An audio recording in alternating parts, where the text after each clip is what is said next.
দিনাজপুরের বিভিন্ন এলাকায় জ্বালানি সংকটের প্রভাব পড়েছে লিচু বাগানে। সময় মতো ওয়াটার ও কীটনাশক স্প্রে করতে না পারায় ফলন বিপর্যয়ের আশঙ্কা করছেন বাগানীরা।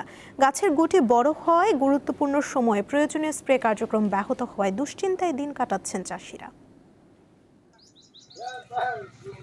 দিনাজপুর লিচুর জন্য বিখ্যাত, আর এক মাস পরেই লিচু বাজারজাত করবে চাষিরা। দিনাজপুরের যে মাসিমপুরে সবচেয়ে বেশি লিচু হয়, এই এলাকার চাষিরা এখন তাদের লিচু বাগানে পরিচর্যায় ব্যস্ত সময় পার করছে।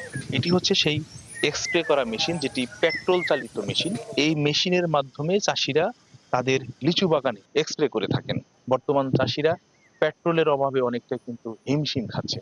এই পেট্রোল দিয়ে চালাতে হয় মেশিন। এখন আমরা স্প্রে করব, স্প্রেটা ঠিক মতন দিতে পারছি না, সময় মতো এখানে পেট্রোল পাওয়া যাচ্ছে না। পাম্পে যাচ্ছি, বলতেছে জারকিনে পেট্রোল দেওয়া যাবে না, মেশিন আনতে হবে। কিন্তু এখন এই কারণে আমাদের লিচু ঝরে পড়ে যাচ্ছে, সময় মতো বীজ দিতে পারি না, স্প্রে করতে পারি না। তাহলে কিভাবে আমাদের টেকবে? এক মাস পরে মনে করেন যে আমরা এই ফলটা পারবো, কিন্তু সময় মতো ট্রিটমেন্ট দিতে পারছি না। এখন এই বাজারে যদি লিচু যদি এখানে মনে করেন যে কম দামে বিক্রি করতে হয়, তাহলে তো আমাদের পোষাবে না, আমাদেরকে বেশি দামের দরকার। মেশিন স্প্রে করে ঝরঝর করে মারতে হবে। এই তেল তো পাওয়া যাচ্ছে না, তেল না পাওয়ার কারণে তো ছেঁকাও দিয়ে পারছি না। লাইনে দাঁড়াতে হচ্ছে, তেল পাচ্ছি না। এভাবে আমাদের অনেক সমস্যাতে ভোগান্তি হচ্ছে। আর ম্যাক্সিমাম লিচু গাছ আমাদের খুব সমস্যা দেখা দিচ্ছে। আরো যে লিচুর মধ্যে স্প্রে না করার কারণেই বা সেচ না করার কারণেই লিচু নষ্ট পড়ে যাচ্ছে।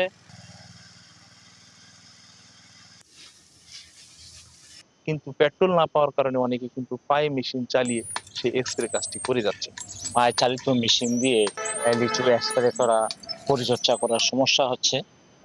সব কিছু মিলে বাজারে একটু প্রভাব পড়বে সাধারণভাবে। তেল পাওয়া যাচ্ছে না, তার কারণে আমাদেরকে এটা দিয়ে স্প্রে করতে হবে। না করলে মনে করেন লিচুর পোকা ধরবে, পড়ে যাবে, মানে ক্ষতি হয়ে যাবে। আমরা কাজটা করতেছি।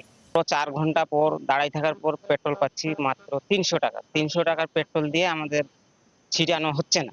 এই কারণে আমাদের সময়টা লস হচ্ছে, লেবারও বেশি লাগতেছে। তারপরে এই প্রভাবটা, দামটাও বেশি বাজারে হবে। এই বছর আমার দিনাজপুর সদর উপজেলায় 491 হেক্টর জমিতে লিচুর চাষাবাদ করা হচ্ছে। এখন পর্যন্ত কোনো রোগবালাই, পোকামাকড়ের আক্রমণ সেরকম নাই।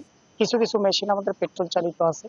সেক্ষেত্রে আমরা কৃষকদের প্রত্যয়ন অগ্রাধিকার ভিত্তিতে, তাদের চাহিদা যে আছে, চাহিদার ভিত্তিতে আমরা কৃষকদেরকে প্রত্যয়ন কার্ড দিচ্ছি। পেট্রোল এবং ডিজেলের সংকট দেখা দেওয়ার কারণে লিচু বাগানে সেচ এবং এক্সপ্রে কাজে ব্যাহত হচ্ছে। এতে করে উৎপাদনের অনেকটাই ব্যাঘাত ঘটতে পারে বলে চাষিরা জানিয়েছেন। সুলতান মাহমুদ, দীপ্ত টেলিভিশন, দিনাজপুর, মাসিমপুর থেকে।